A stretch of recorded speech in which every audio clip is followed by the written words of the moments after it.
What if the first civilization wasn't human, but a race of giants born of divine visitors and mortal women? What if their bones still lie beneath the earth, and their story was deliberately erased from history? Their hands shaped cities that no tool could cut. Structures rose from the ground with precision that defied the supposed knowledge of ancient people. Their rule was absolute, unquestioned, and terrifying. You see, the story is written not just in the Bible, but in Sumerian tablets and in the colossal, untraceable stoneworks across the globe.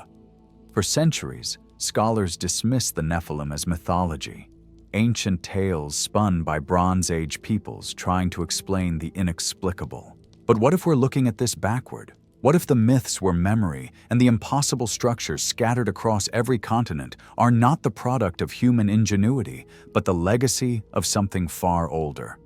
Let's trace their shadow from Genesis all the way to the Andes.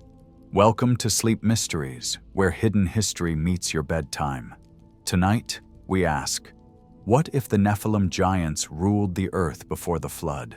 We're going to walk through evidence that connects ancient texts to modern archaeology and examine documents that shouldn't exist, structures that shouldn't be possible, and the deliberate silence that follows anyone who gets too close to the truth. Trust me, the final conspiracy isn't about hiding aliens or gods.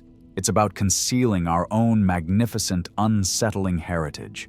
The Nephilim were real, and their story didn't end with the flood. Let's begin where the oldest written accounts begin, Genesis chapter 6. The text is remarkably specific, and scholars have spent centuries parsing its meaning.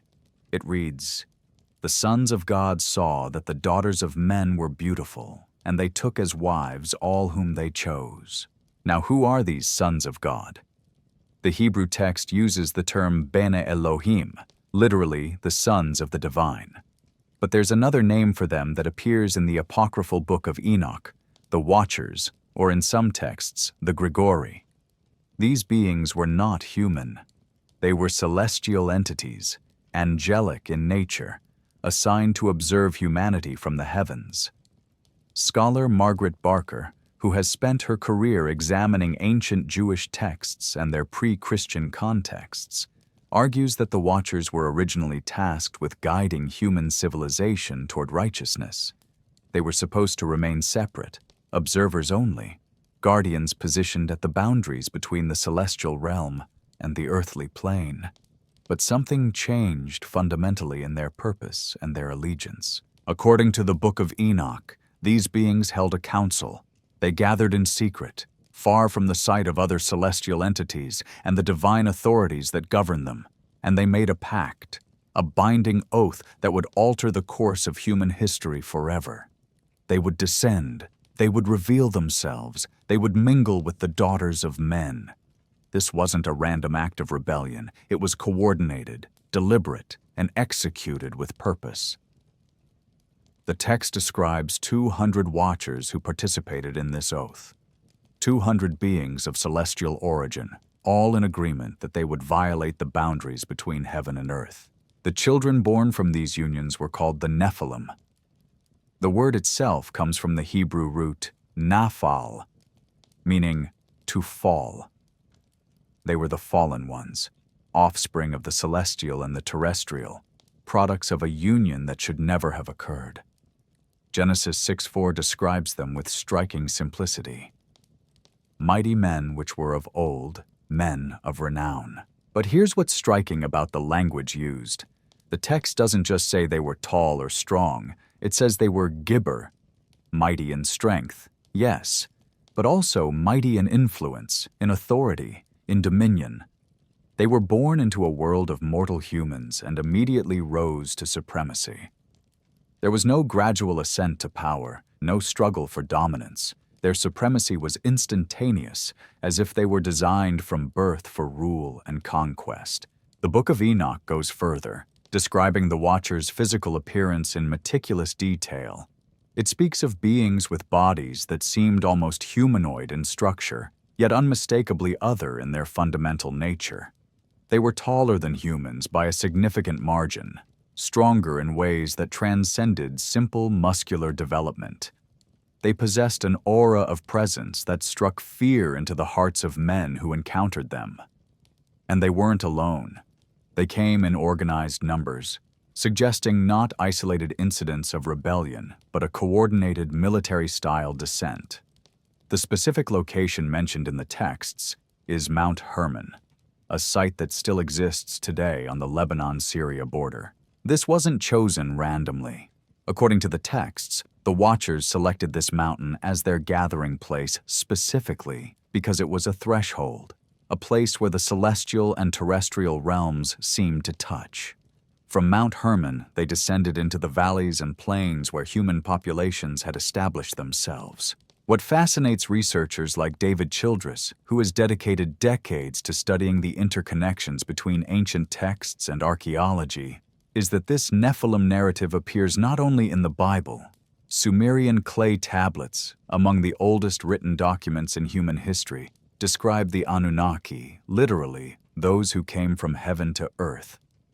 These beings, according to Sumerian texts, mated with human females, producing offspring of extraordinary ability and strength. The parallels are too specific, too detailed to be coincidental. In the Mesopotamian texts, these hybrid offspring were placed in positions of power as kings and rulers. They were given authority over cities and territories. They became the founders of dynasties. And like the Nephilim described in Genesis and Enoch, they possessed knowledge and abilities that far exceeded what human populations possessed at the time. Mesopotamian scholars have long noted the inexplicable jump in organizational complexity and technological sophistication in the Sumerian civilization. Cities that appear in the archaeological record are already sophisticated. Yet there's no clear developmental stage preceding them, no gradual progression from simple settlements to complex urban centers. It's as if urban civilization simply appeared, fully formed, with all the organizational complexity intact. This absence of gradual development is what we would expect if a more advanced civilization, or in this case, a hybrid civilization of Nephilim and human subjects, had established itself rapidly and imposed its organizational systems on human populations. The Enochian texts provide even more detail about the hierarchy among the Watchers. They describe a structure of authority and command. Not all 200 Watchers descended for the same purposes. Some came to teach, others to rule, and some came to investigate or oversee the others' actions. The leader of this rebellion was identified as Semyaza in some texts, though other manuscripts name him as Azazel. The distinction matters because different Watchers are credited with teaching different types of forbidden knowledge. According to the texts, these beings made a collective decision understood not as impulsive action, but as rebellion against a higher authority. They were aware that what they planned to do violated cosmic law. They knew they would face consequences, yet they proceeded anyway, bound together by their oath. This speaks to a level of coordination and intentional defiance that goes beyond simple misbehavior. It suggests a deliberate attempt to alter the course of human civilization and establish an alternative order. Here's where the story darkens considerably, and where we must confront what the Watchers' true agenda appears to have been.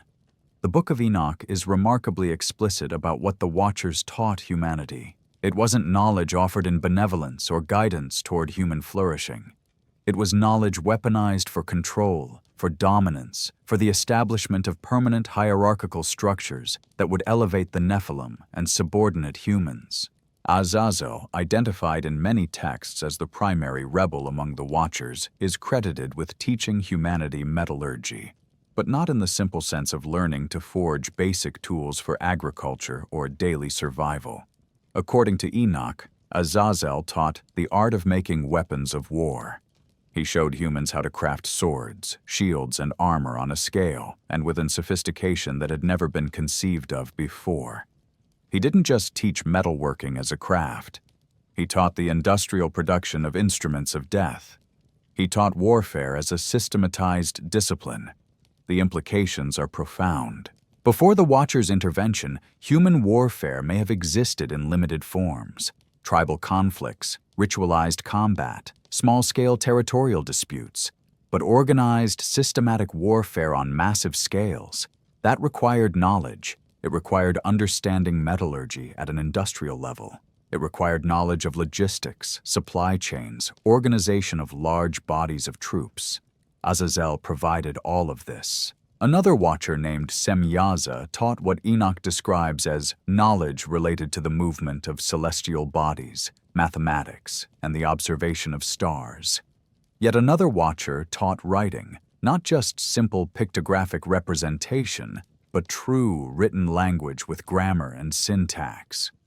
Other watchers in the texts are attributed with teaching knowledge of herbs and plants, which could have been medicinal knowledge but also knowledge of poisons. And perhaps most ominously, some are credited with teaching sorcery, a term that appears throughout ancient texts to describe knowledge that transcends normal human capability. On the surface, some of this might sound beneficial. Writing allows knowledge to be preserved. Understanding of herbs provides medicine. Astronomy aids navigation and agriculture. But the key lies in the context.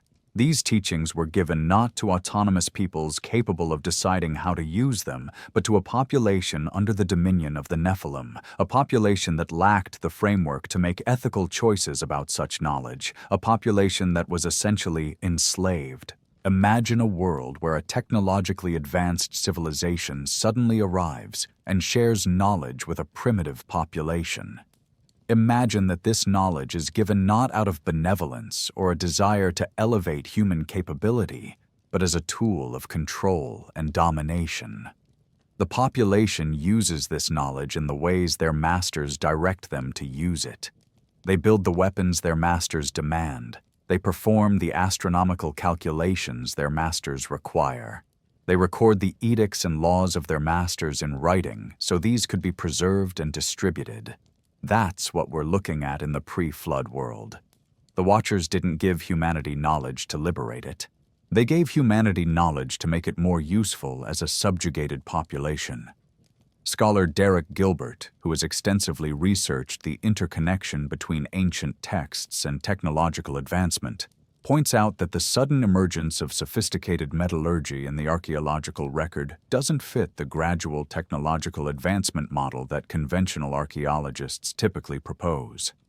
In numerous places around the world, Egypt, Mesopotamia, the Indus Valley, China, Mesoamerica, metallurgy appears almost suddenly in the archaeological strata.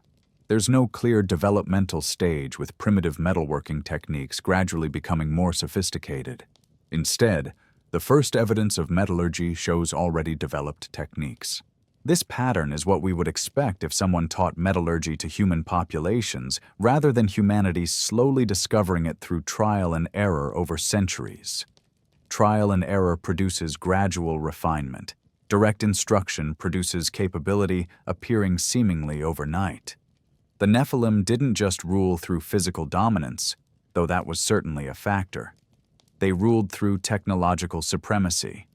They possessed knowledge that made them appear godlike to human populations. They could work metal in ways that seemed miraculous. They could navigate by the stars with precision that seemed supernatural. They could create weapons and fortifications that seemed impossible. This technological gap ensured their dominance. The Book of Enoch describes a corruption that spread across the earth as a direct result of these teachings. Humans became violently warlike. Warfare, which may have existed in small forms before the Watchers' arrival, escalated into organized conflict on massive scales. The Nephilim showed humans not just how to make weapons, but how to wage war, systematically, efficiently, devastatingly. And humans, in competition with each other for resources and status, applied these teachings with brutal efficiency. There's another layer to this forbidden knowledge that's often overlooked in conventional scholarship. According to several apocryphal texts, the Watchers taught human women the secret of cosmetics and adornments. This seems innocuous at first, almost trivial, beauty products and jewelry. But scholars like James Charlesworth, who has translated and studied the Book of Enoch extensively, argue that this translation misses the true meaning. The original Aramaic and Hebrew texts suggest something far more significant. Knowledge of the body, knowledge of how to enhance or alter human appearance and potentially human capability. Knowledge of cosmetics in the ancient world was inseparable from knowledge of chemistry and physics. The creation of dyes, pigments, and preparations required understanding of plant-based chemistry. If the Watchers taught human women to create certain cosmetics, they may have been imparting knowledge that had broader applications. More significantly, if the Watchers possessed understanding of human biology, knowledge that allowed them to successfully interbreed with human women and produce viable offspring of extraordinary capability. What does that tell us about the sophistication of their science? They didn't just arrive on Earth and randomly mate with humans and hope for the best. The precision and consistency with which viable Nephilim offspring were produced suggests genetic knowledge, understanding of heredity, intentional design of offspring that combined the best qualities of both species. The corruption, then, wasn't just intellectual or technological, it was genetic. The Nephilim bloodline itself represented a corruption of pure humanity. They were hybrids, part celestial, part terrestrial, and this mixing created a race that was fundamentally alien to normal human civilization. They were stronger, lived longer, operated according to principles that humans couldn't fully comprehend, and possessed capabilities that seemed supernatural. By various accounts, the Nephilim didn't just rule, they enslaved. They took human populations under their dominion, using their technological and physical superiority to maintain absolute control. Humans became resources. The chaos that ensued, according to the texts, became so severe that it attracted the attention of higher powers that govern creation itself. Blood cried out from the earth. The suffering became audible in the heavens. Imagine the world before the flood. Not the world as we've been taught it in Sunday schools or watered-down history classes, but something radically, fundamentally different from what we imagine when we think of ancient times. The Nephilim had established themselves across the earth, not in isolated pockets or scattered communities, but as an organized, interconnected civilization. They built cities, massive cities with walls that rose impossibly high, structures designed not for comfort but for dominance and the projection of power. They created organized societies with clear hierarchies, with administrators and soldiers, with systems of taxation and tribute, with wealth concentrated in their enormous hands. Humans lived in this world, but they existed as subordinate beings. They were subject peoples, labor forces, reproductive stock, and sometimes entertainment or sacrifice. Archaeological evidence, when examined through this lens rather than through the conventional academic framework, begins to tell a vastly different story than the one we've been conditioned to accept. We find massive stone structures scattered across the world, in Peru, in the Near East, in Southeast Asia, in locations that seemed isolated from each other by geography and supposed developmental timelines, built with such precision that modern engineers equipped with contemporary tools and knowledge struggle to fully explain their construction, using the tools and knowledge that were supposedly available at the time. Consider the city of Uruk in Mesopotamia. By the time it emerges clearly in the written record, it was already an enormous, sophisticated urban center with complex administrative structures, established trade routes, and cultural institutions. Where did it come from? How did humans suddenly develop the organizational capability to create cities of such scale and complexity? Archaeological conventional wisdom typically attributes it to gradual development over centuries, but the evidence in the ground doesn't support a smooth progression. There's a discontinuity. Cities appear in the record already developed. What if Uruk and others like it weren't developed by humans at all, but designed and constructed by a more advanced civilization? What if the Nephilim didn't just inhabit cities, they built them, establishing patterns of urban organization that would persist throughout human history? The Nephilim would have needed a sophisticated hierarchical structure to maintain power over vast territories spanning continents. At the apex of this pyramid would have been the king rulers, the tallest, the strongest, the most commanding and charismatic of the Nephilim. These would have been beings of extraordinary presence, individuals whose physical stature and force of personality would have made them seem almost divine to the human populations they ruled. Their word would have been absolute law, their will unquestionable, their authority enforced through both the visible display of power and the institutionalization of fear. Below them would have been layers of administrators, military commanders, priests or religious authorities, and craftspeople, all Nephilim, all maintaining the systems of control, and below that, the vast base of the pyramid, human populations serving in various capacities, laborers, soldiers, farmers, concubines, servants, and sacrificial victims. The ancient Sumerian king list describes kings who ruled for thousands of years. Modern scholarship dismisses these numbers as mythological exaggeration. But what if we're wrong? What if the Nephilim simply lived for thousands of years, as various texts suggest, and their lifespans were accurately recorded in these king lists? A being who lived for 3,000 or 4,000 years wouldn't seem like an ancient historical figure to himself.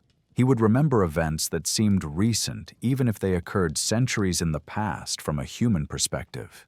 In such a world, technological advancement would have been driven by the intellectual superiority of the Nephilim. They would have developed methods and technologies that served their purposes, tools of dominance, weapons of control, and infrastructure that could sustain massive populations under centralized rule. They would have understood engineering on a level that allowed them to move stone blocks of incredible weight, to create precision-fitted structures that would endure for millennia, to build fortifications and temples that would serve as testaments to their power.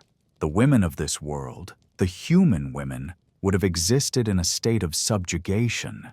They would have been property, in effect, though perhaps property with certain protections depending on their role. Reproductive control would have been a central feature of Nephilim rule, with human females serving various purposes in the Nephilim social structure. Some would have been chosen to produce offspring of mixed heritage, creating a class of semi-Nephilim, individuals with some Nephilim characteristics who served as intermediaries between the pure-blooded Nephilim rulers and the fully human populations. The historical echoes of this reproductive subjugation appear in mythologies worldwide: the taking of women as spoils, the production of half-divine offspring, the rape and conquest narrative that runs through so many ancient texts. These aren't fantasies, they're encoded memories of a real historical reality. The Nephilim themselves would have viewed humans much as a dominant species views those beneath it on the hierarchical scale of life. Not necessarily with active malice, but with a fundamental indifference. Humans were resources. They could be used for labor, to build the massive structures that glorified Nephilim achievement. They could be used for breeding, to maintain the labor force, and occasionally to strengthen Nephilim genetic lines through selective mating. They could be used for entertainment, for sport, for the satisfaction of appetites. They could be sacrificed to religious or secular purposes.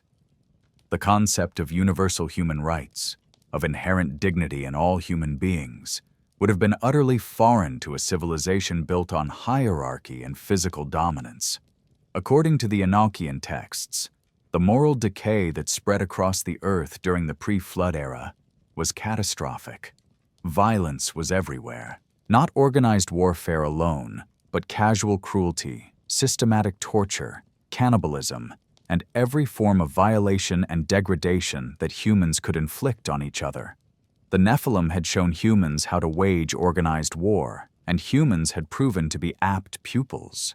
In competition with each other for resources, status, and the favor of their Nephilim masters, humans applied the teachings of warfare with brutal efficiency. Blood flowed across the earth, and according to the texts, this blood cried out to heaven. It was an accumulation of wickedness, of suffering, a violation of the natural order that prompted divine intervention. The torment had become audible in the celestial realms. Something had to be done. The Creator, or the higher powers governing creation, depending on your theological interpretation, determined that this situation could not continue.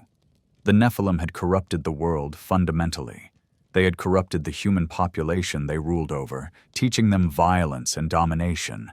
They had created something fundamentally aberrant by mixing the celestial and the terrestrial, by giving forbidden knowledge to an unprepared civilization, and by using their superiority not to guide, but to dominate and enslave. A decision was made. The world would be reset. The Nephilim would be eliminated. Their empire, their cities, their technology, their very presence would be swept away, and a new humanity, cleansed of their corrupting influence, freed from their dominion, would begin again. Before we move to the flood itself, we need to address something profoundly unsettling. If the Nephilim ruled the pre-flood world and were subsequently destroyed, where's the evidence? What physical traces remain of their civilization? What archaeological markers point to their existence?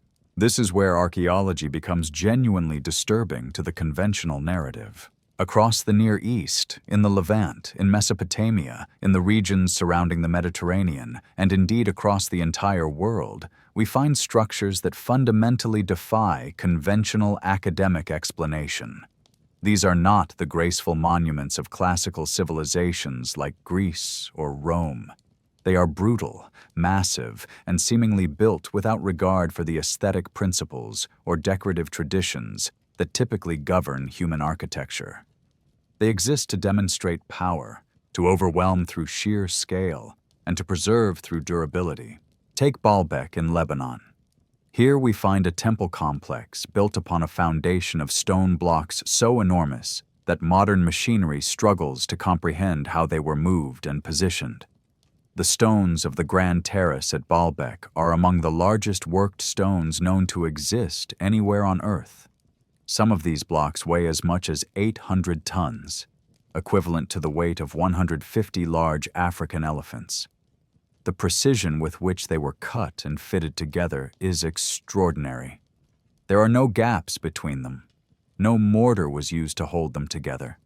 They fit together as if assembled by a consciousness that understood geometry and geology at a level beyond contemporary human engineering. One of these stones, known as the Stone of the Pregnant Woman, weighs approximately 900 tons and was quarried from a site miles away from where it was placed. How was such an object moved?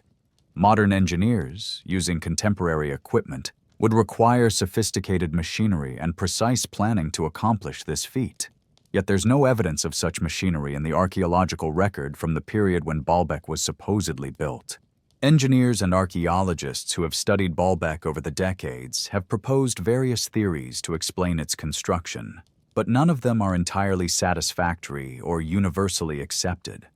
The official explanation is that human laborers, using ramps, levers, and sheer manpower, quarried these stones and moved them into place.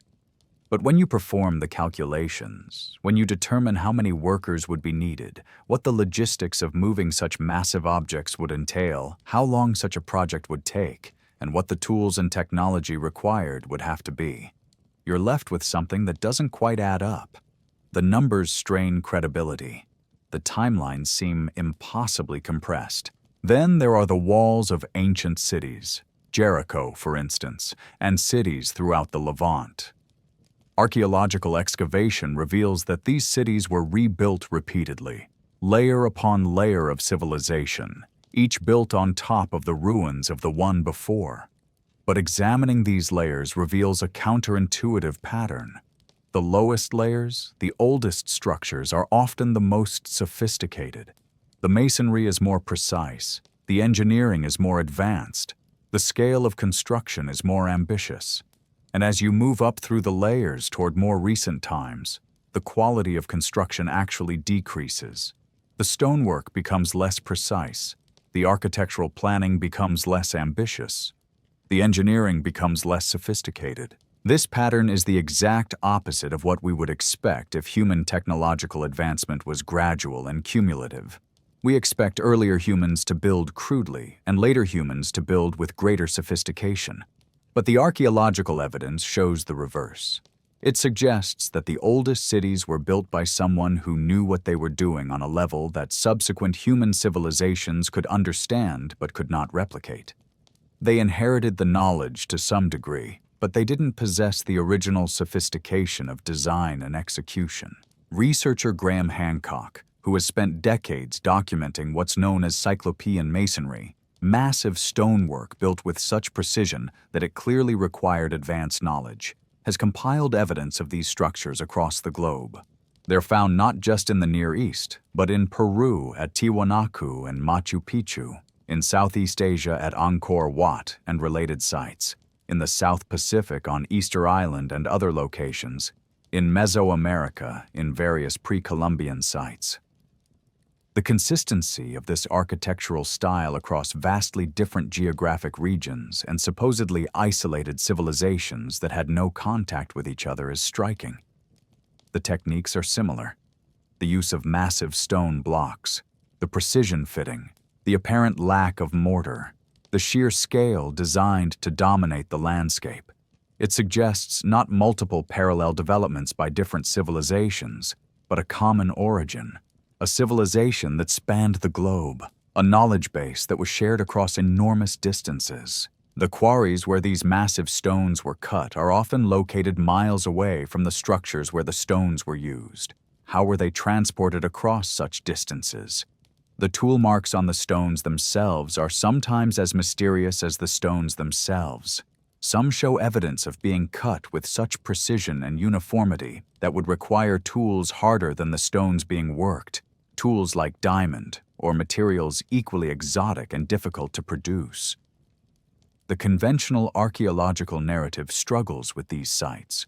They're classified in academic papers as enigmatic or of uncertain origin. Archaeological papers describe them in meticulous detail, but carefully avoid drawing conclusions about their origins that would deviate from the accepted historical timeline. The reason is simple. Any conclusion that strays from attributing construction to humans using documented historical technology would be considered pseudo-archaeology or fringe thinking. So the academic world maintains a careful, deliberate silence. But what if these structures are exactly what they appear to be?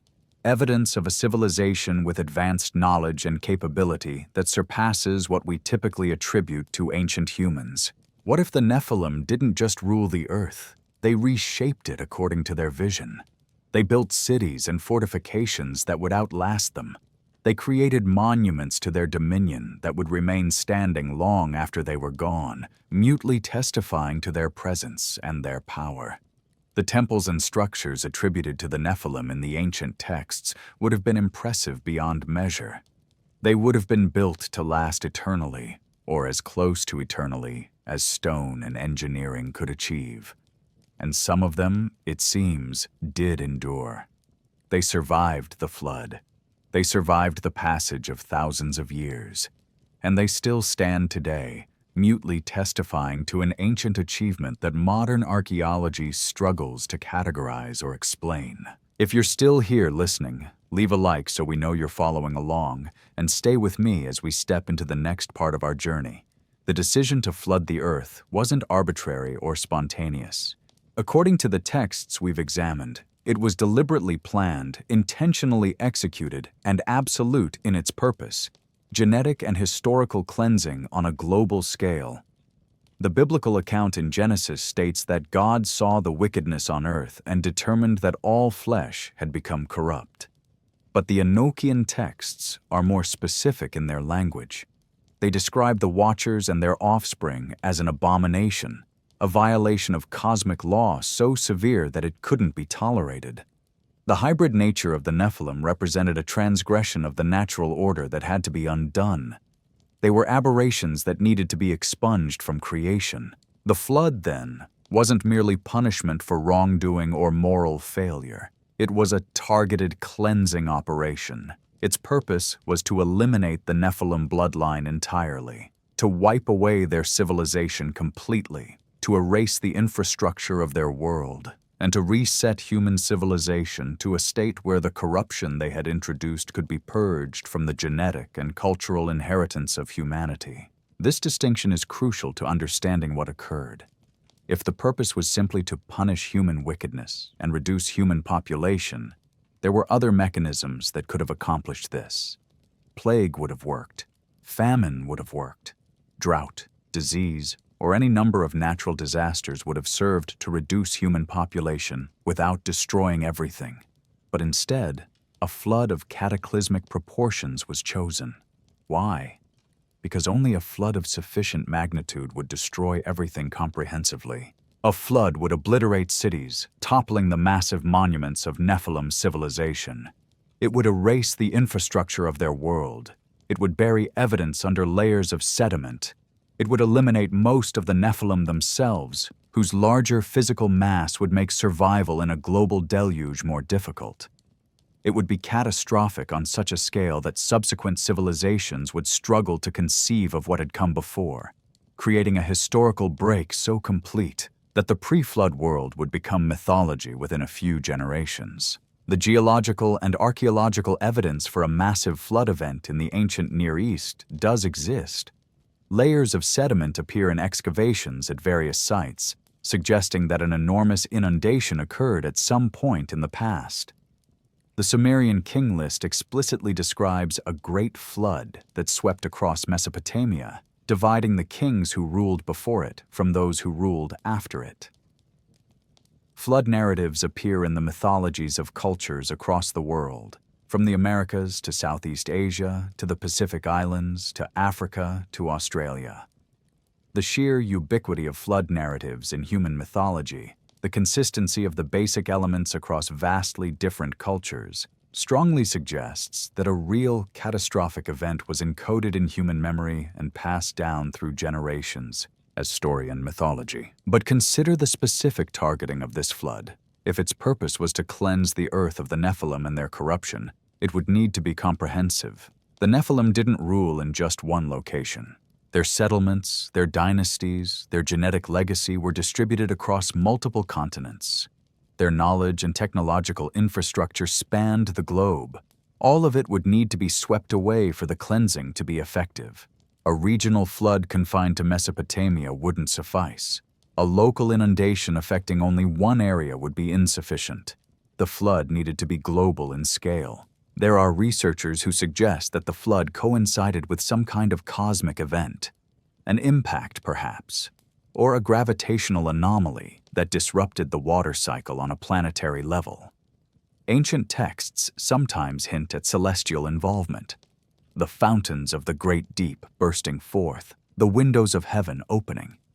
These phrases might be poetic descriptions of an event that was genuinely catastrophic in its proportions, possibly involving extraterrestrial objects or celestial mechanics beyond normal human experience. What's important to grasp is this: the flood wasn't just destruction for destruction's sake. It was targeted elimination. It was designed to remove the Nephilim from existence and erase the evidence of their civilization. And it largely succeeded in this mission. Most of the pre-flood megastructures would have been devastated or destroyed entirely by such a cataclysm. The cities of the Nephilim were obliterated, their written records, their knowledge bases, their monuments, all buried under sediment and water or demolished beyond recognition. Libraries and repositories of knowledge were destroyed. Technologies were lost. The survivors of the flood, humans who preserved their species through whatever survival mechanism the texts describe, would emerge into a world that had been radically transformed. When these survivors looked around at the remnants of the old world, they would see only fragments, unexplained ruins, massive stone structures that no one remembered building, evidence of a civilization that had come before, but with no one alive to explain what it was or where it came from. The Nephilim rulers were gone. The administrators, priests, and military commanders were gone. Only fragmented stories would remain. The amnesia would be almost total.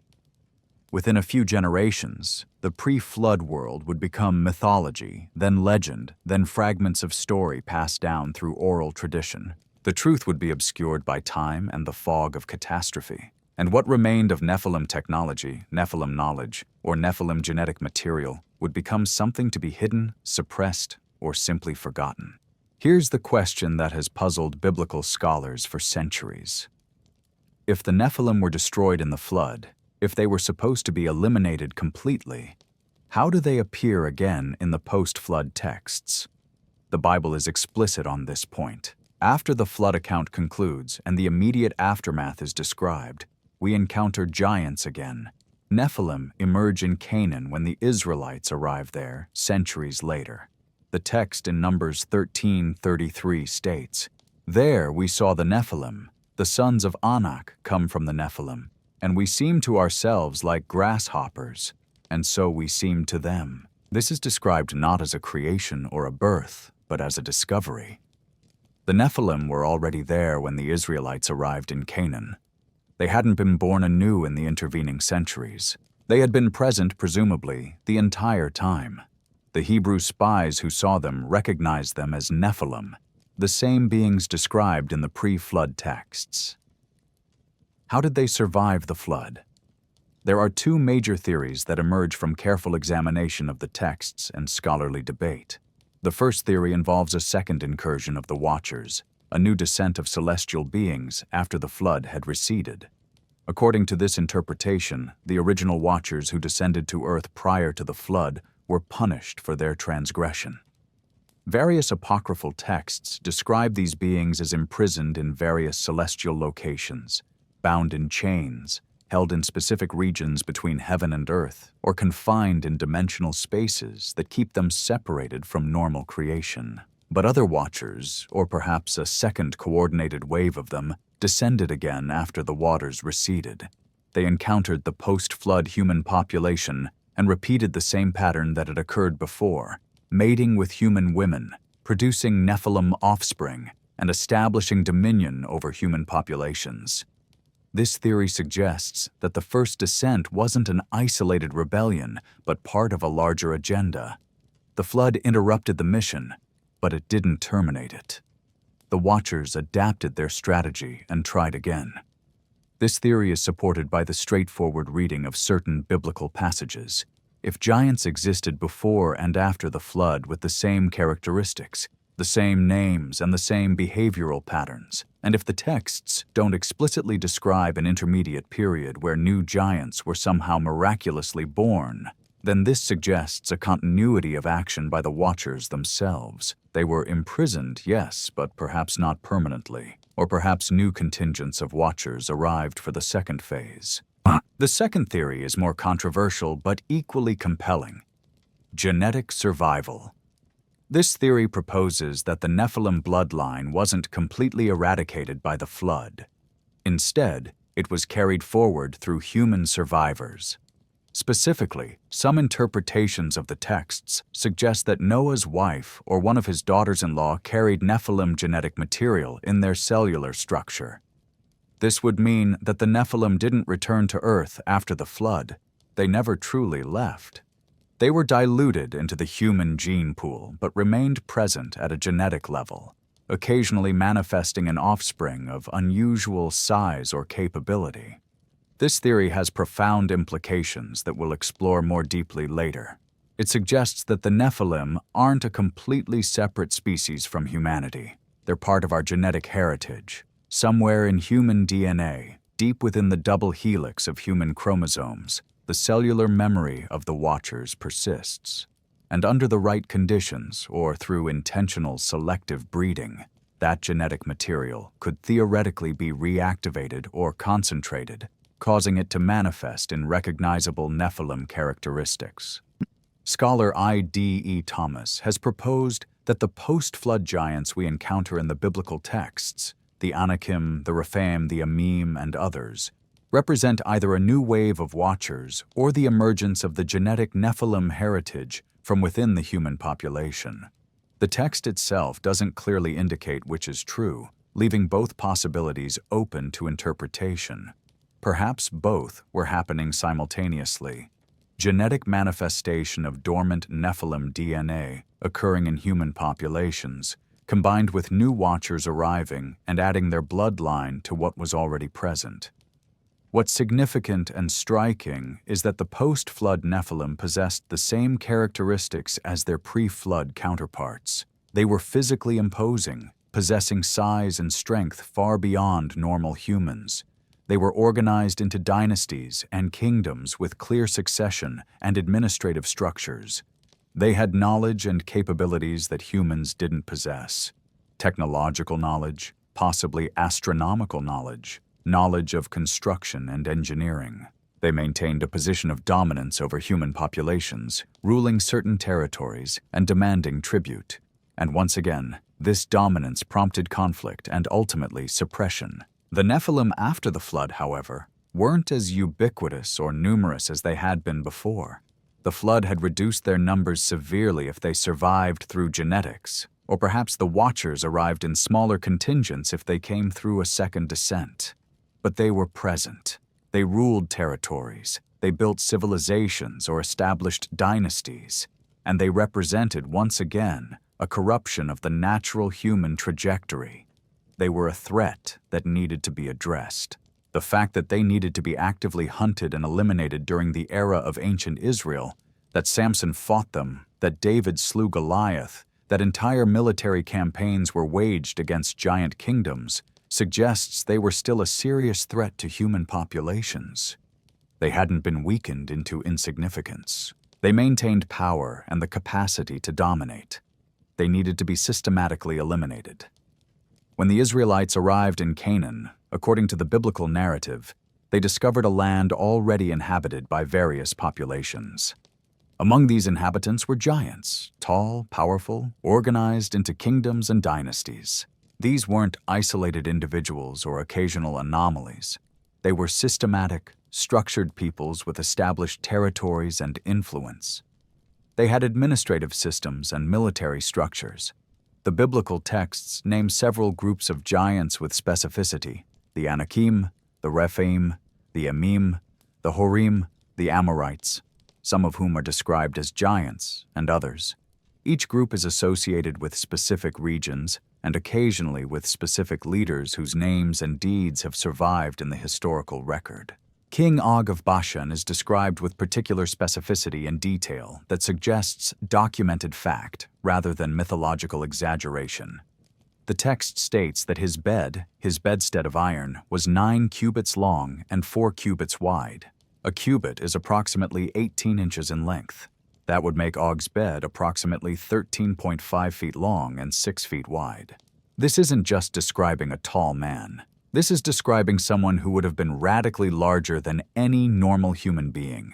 A bed that size suggests a physical frame of truly extraordinary proportions. Someone substantially taller than even 7 feet, perhaps reaching 9 or even 10 feet in height. The biblical text also mentions that Og alone remained of the remnant of the Rephaim. This phrasing suggests that Og was a survivor of a larger group. His size is presented not as an anomaly, but as the characteristic of his entire people group. The Rephaim were giants as a category. They were a distinct population with recognized characteristics. Then there's Goliath of Gath, perhaps the most famous giant in historical memory and in human consciousness. The biblical text describes him as being 6 cubits and a span in height. That translates to approximately 9 feet to 9 feet 9 inches tall, depending on how you calculate the additional span measurement. He was a warrior of renown, trained in combat from childhood, equipped with weapons and armor that reflected his extraordinary size. The text mentions that the weight of whose coat of mail was 5,000 shekels of bronze. 5,000 shekels equals roughly 150 pounds of bronze armor. An ordinary human warrior would be crushed under the weight of 150 pounds of bronze armor.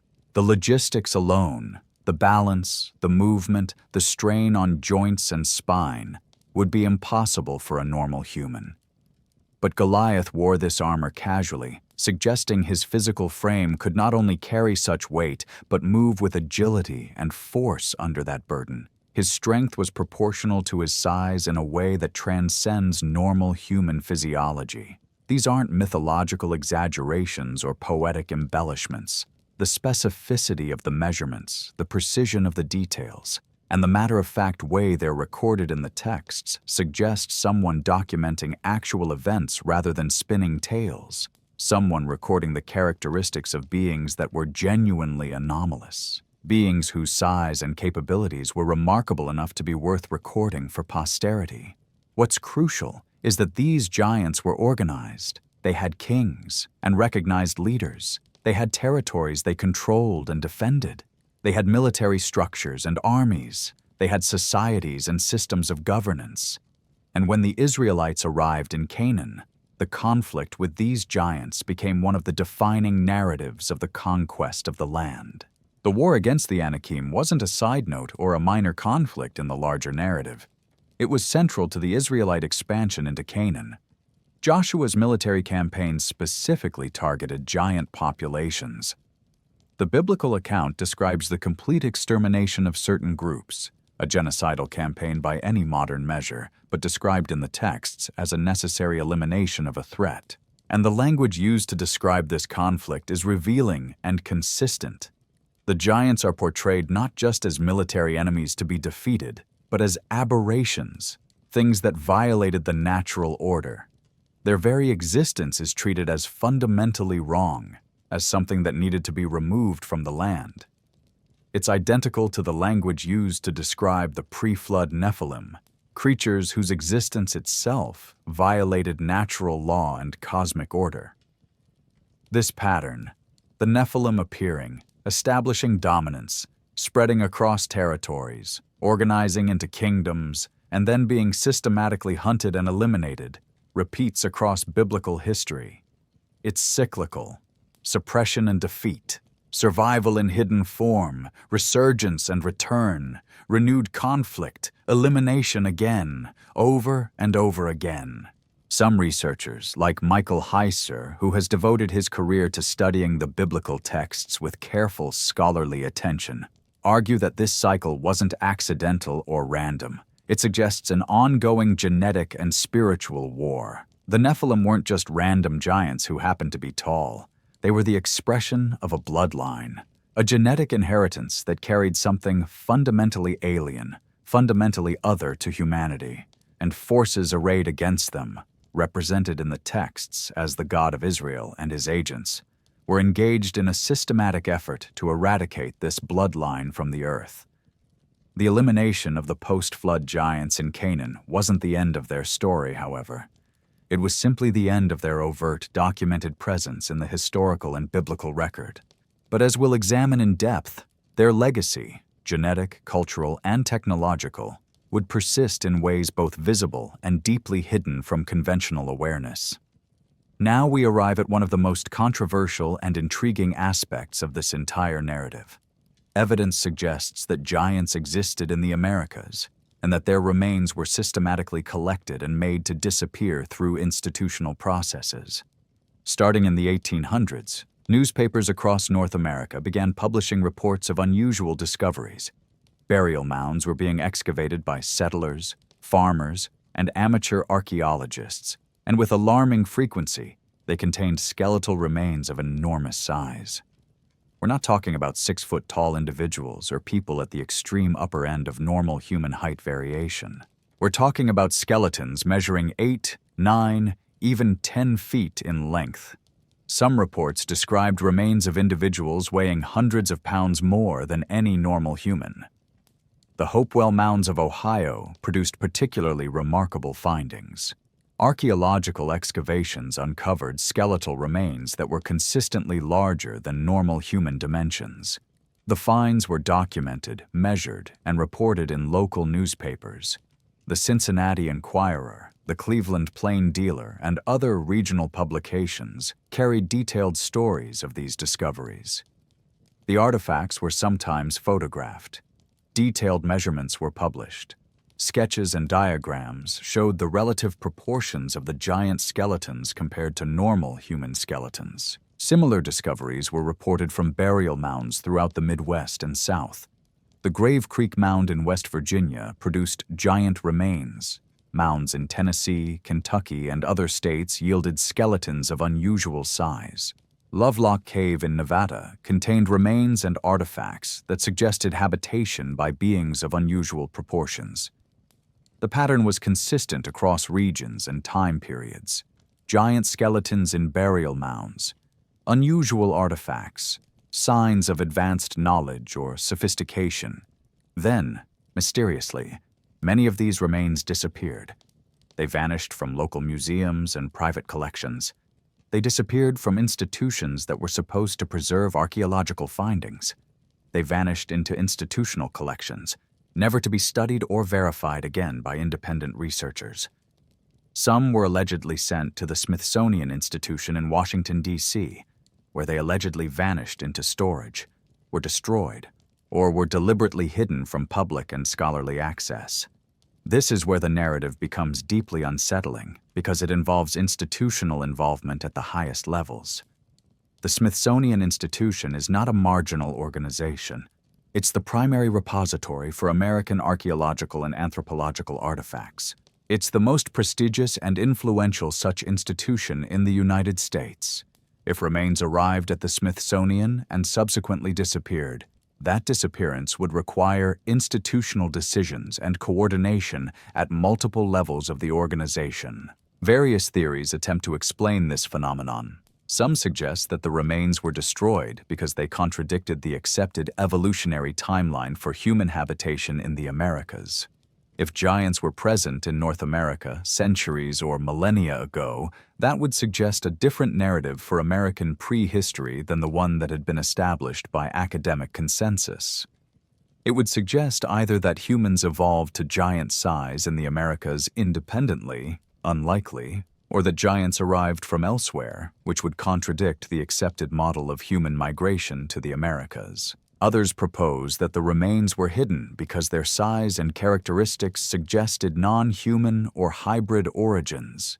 If skeletons displayed anatomical characteristics that departed significantly from normal human proportions, disproportionately long arms, unusual cranial structures, anomalous bone density, skeletal proportions that didn't match any known human population, then acknowledging their existence would have forced a reckoning with hypotheses about human origins and the peopling of the Americas that official archaeology wasn't prepared to entertain.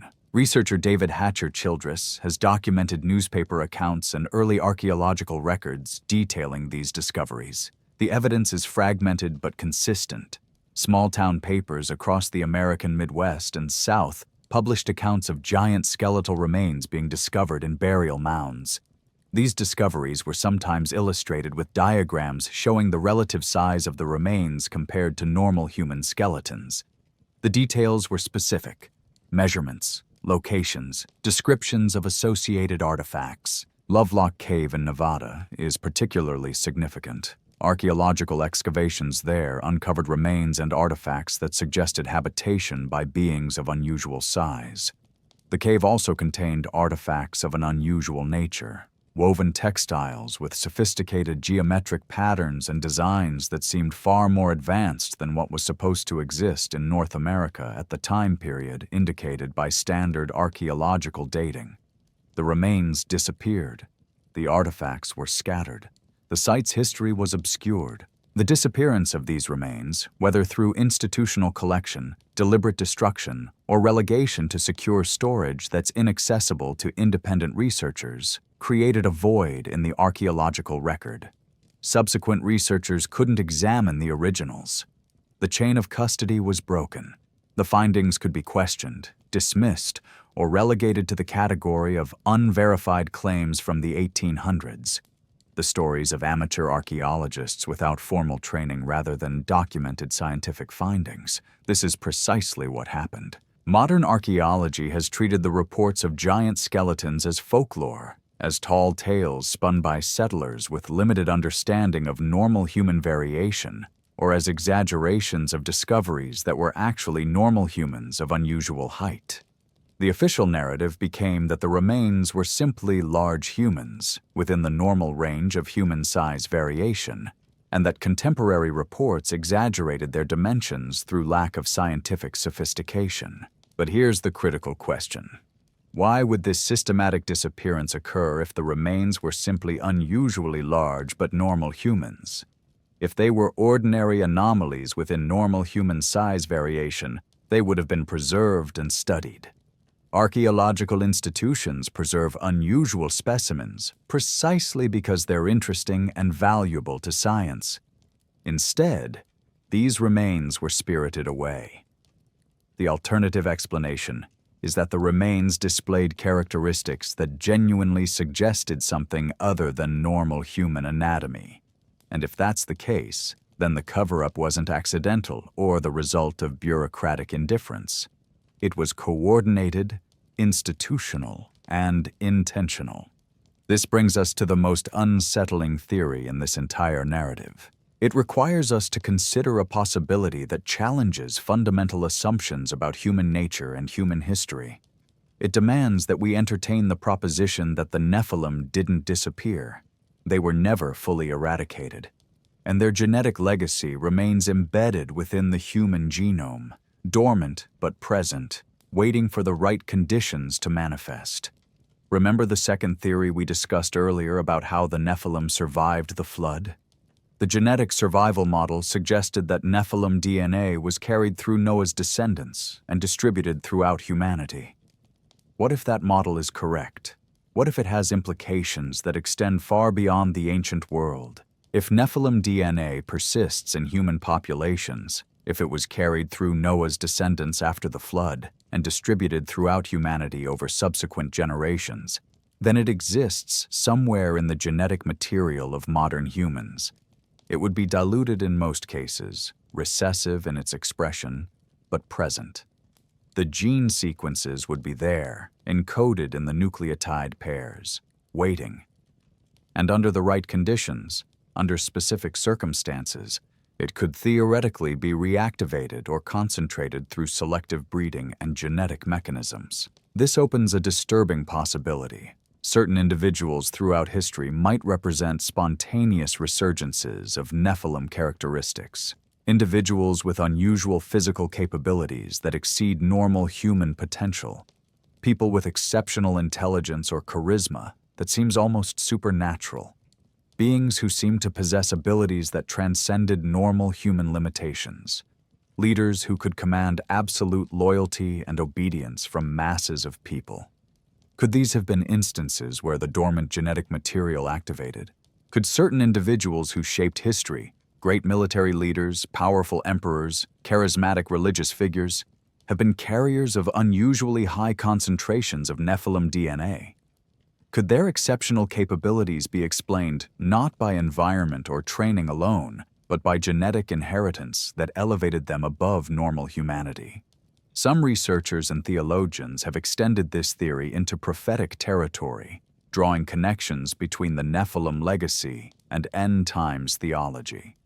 If the Nephilim represented corruption of humanity at the genetic level, and if that corruption still persists in the human genome, then certain scriptural predictions about future rulers and end times figures take on new and disturbing significance. The prophecies about the Antichrist, the final figure of opposition who will arise before the end times, describe a being of extraordinary charisma, intelligence, and power, an individual who can unite the entire world under his dominion, someone who possesses an almost supernatural ability to command loyalty and obedience from diverse populations, a leader of such compelling presence that people will willingly submit to his authority. If this figure were to carry Nephilim genetic material, if the dormant DNA of the celestial human hybrids were to activate and concentrate in a single individual, that would explain the exceptional nature of this prophesied being. Theologian and researcher L.A. Marzulli has proposed that the Antichrist may indeed be a Nephilim or a being carrying significant Nephilim genetic material. This would make sense from the perspective of the texts themselves. The Antichrist is described as a counterfeit, a false Messiah, an opposition to the true Christ figure. If Christ represented humanity at its purest and most elevated form, fully human but also fully divine, a bridge between the celestial and terrestrial, then wouldn't the Antichrist represent something fundamentally opposed to that? Wouldn't he be a manifestation of the corruption that has plagued humanity since the Watchers descended to Earth? The genetic theory also explains certain biblical passages that are otherwise puzzling or ambiguous. When the texts state that, "As it was in the days of Noah, so shall it be in the days of the Son of Man," what exactly is being referenced? Some interpret this as a general statement about human sinfulness and moral decay. But what if it's more specific? What if it's a prophecy that in the end times, the Nephilim, or at least their genetic legacy, will return to prominence? That the corruption present before the flood will resurface in concentrated form before the final reckoning? Consider the possibility that throughout history, certain individuals and lineages have carried unusually high concentrations of Nephilim genetic material. Royal bloodlines, for instance, were obsessed with maintaining purity of descent. The ancient Egyptian, Mesopotamian, and Hittite royal families all practiced dynastic intermarriage and careful genealogical record-keeping. They kept genealogies with meticulous precision, sometimes recording ancestry back dozens or hundreds of generations. What if these practices weren't just about maintaining political power? What if certain ruling families were deliberately preserving and cultivating a specific genetic legacy? There's a long history of secret societies and occult traditions that claim knowledge about hidden bloodlines, lineages that descend from extraordinary beings or possess special characteristics that set them apart from ordinary humanity. The concept of a holy grail or sacred bloodline appears repeatedly in Western esotericism. What if these aren't metaphors? What if they're references to the genetic persistence of the Nephilim? The disturbing implication is that somewhere in the world, someone or some group possesses knowledge about this genetic reality. They understand that Nephilim DNA remains in the human population. They recognize it when it manifests, and they may be actively attempting to reactivate and cultivate it, creating the conditions for a being to emerge who carries significant portions of that ancient alien genetic code. From a purely scientific perspective, genetic engineering and selective breeding could theoretically concentrate Nephilim characteristics in a single individual. It would require knowledge of genetics far beyond what we acknowledge possessing. But if the Watchers possessed such knowledge, and if that knowledge was preserved and passed down through hidden channels across generations, then it becomes conceivable. The prophecy of the Antichrist takes on terrifying new meaning in this context. He wouldn't be simply a human despot or a demonic possession. He would be a created being, engineered perhaps, or the result of deliberate genetic cultivation across multiple generations. A being who represents the full expression of Nephilim potential in human form. Someone or something that ancient powers, the Watchers or forces allied with them, have been working across centuries to bring into existence. Before we examine the modern conspiracy to suppress this truth, it's worth stepping back and recognizing that the Nephilim narrative isn't unique to the Abrahamic tradition. It echoes across human mythology worldwide. And the consistency of these echoes across diverse cultures suggests we're looking at shared memory, a genuine historical event that became encoded in the mythology of cultures across the globe. The ancient Greeks spoke of the Titans, primordial beings of immense size and power who ruled the earth before being overthrown by the Olympian gods. The Titans were described as having characteristics remarkably similar to the Nephilim. They were taller and stronger than humans by a significant margin. They possessed supernatural abilities. They ruled through dominance, and ultimately they were defeated and imprisoned or banished. The Greek gigantes, the giants, also appear prominently in mythology as offspring of divine and earthly parents. In the Gigantomachy, or War of the Giants, these beings fought against the Olympian gods in an epic conflict. The parallels to the biblical narrative of conflict between divine forces and the Nephilim are striking and specific. Giants emerge, threaten divine order, are defeated through divine intervention. In Hindu tradition, the Daityas and Asuras are described as powerful beings who compete with the Devas gods for dominion over the earth.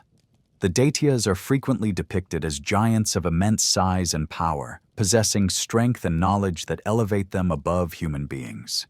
In several Hindu myths, these beings rule the earth and must be defeated by divine intervention. The narrative structure mirrors the Nephilim story precisely. Japanese mythology describes the Oni, supernatural beings of immense size and power who descend from the heavens or emerge from other realms to interact with the human world. In some accounts, they mate with human women and produce offspring of mixed nature and capability. The Oni are often portrayed as threats to human civilization, much like the Nephilim.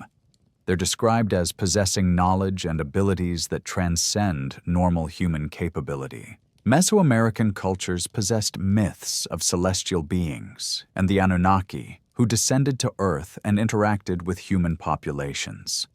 The Sumerian and Mesopotamian texts, which parallel the biblical account in many ways, describe a similar scenario of beings from above mating with human women and producing offspring of exceptional ability and capacity.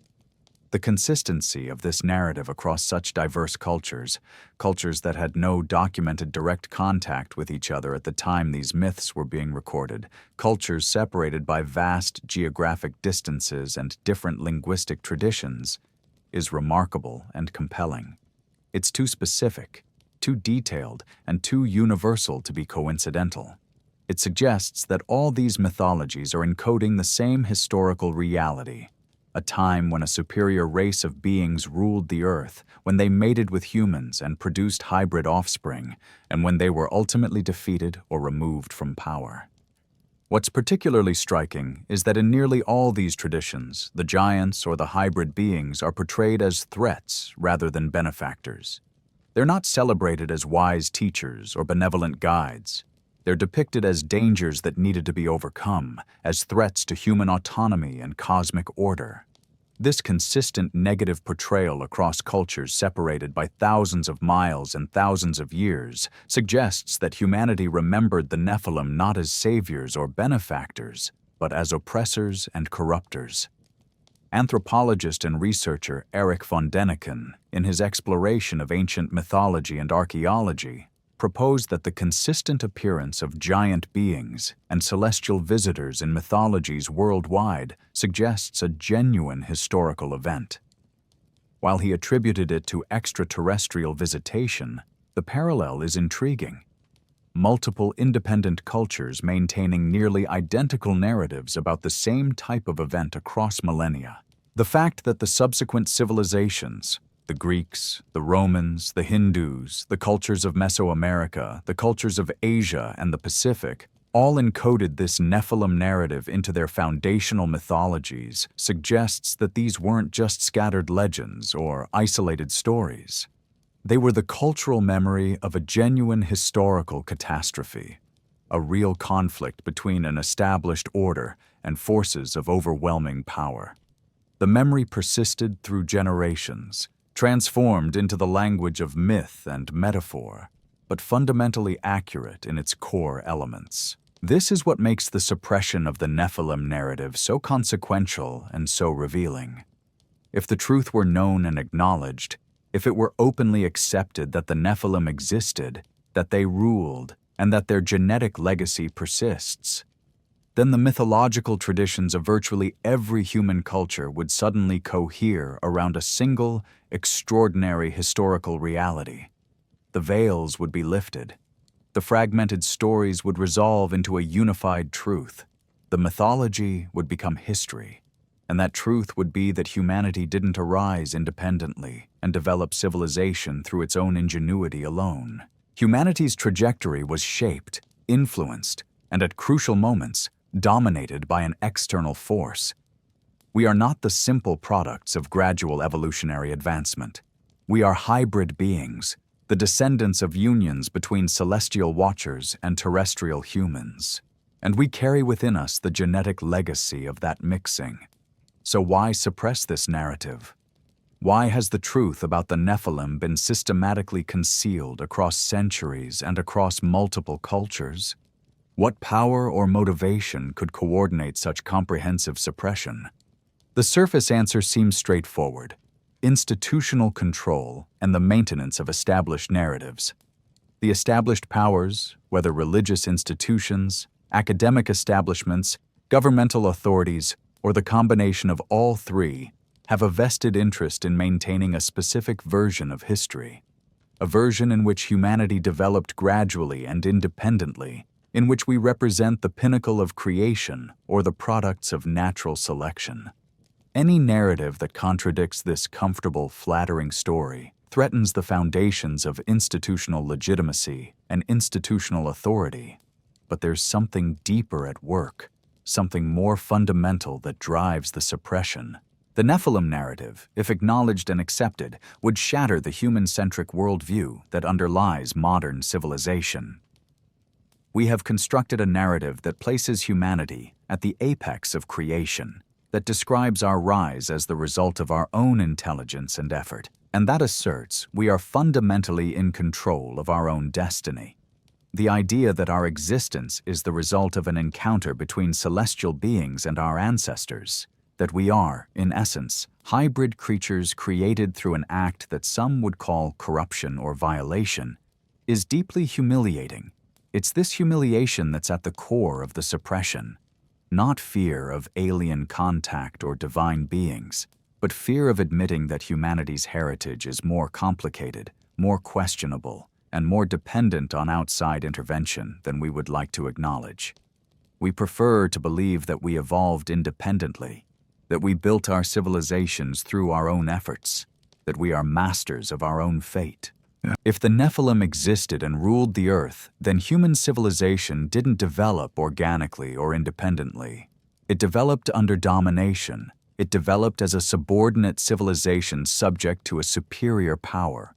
Human progress wasn't the product of purely human ingenuity, but the result of forced assimilation of knowledge given by beings we didn't fully understand and whom we couldn't fully control. We were subjects in someone else's world. Moreover, if the Nephilim genetic legacy persists in the human population, then the potential exists for that genetic material to reactivate.